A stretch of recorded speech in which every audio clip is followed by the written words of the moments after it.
আসসালামু আলাইকুম। এই দেখেন মরিচ গাছে অনেক মরিচ আসছে, মরিচ অনেক ধরেছে, শুধু মরিচ আর মরিচ। মরিচ খেতে আবার লাগানো হয়েছে ঢেঁড়স, প্রতিটা সারিতে ঢেঁড়স অনেক সুন্দর।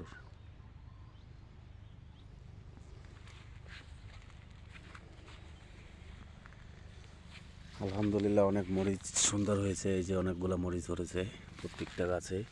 এই যে মরিচ পাকা শুরু করে দিছে। 15 থেকে 20 দিনের মধ্যে আমরা মরিচ তুলব। এই যে সুন্দর করে স্প্রে করার জন্য আমরা লাইন করে দিয়েছি।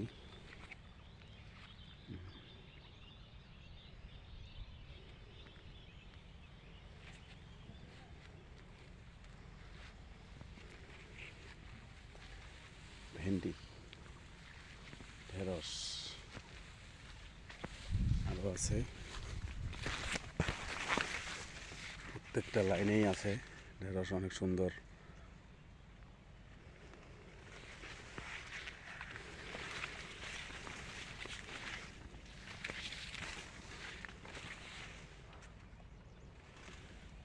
ঢেঁড়স ধরবে আর কিছুদিনের মধ্যেই।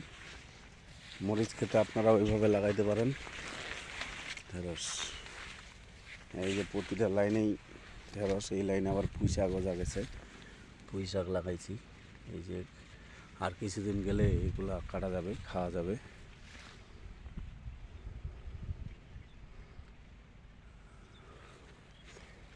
পুঁই শাক আছে, তারপরে আবার আছে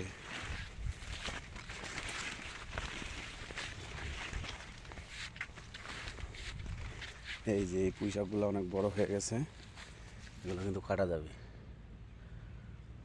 দেখছেন ওই যে ওইদিক আরও অনেক বড় আছে।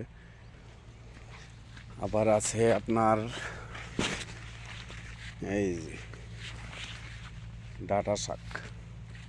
মরিচ খেতে বেডগুলাতে ডাঁটা শাকও লাগানো হয়েছে, আপনারা চাইলে এইভাবেই লাগাইতে পারেন।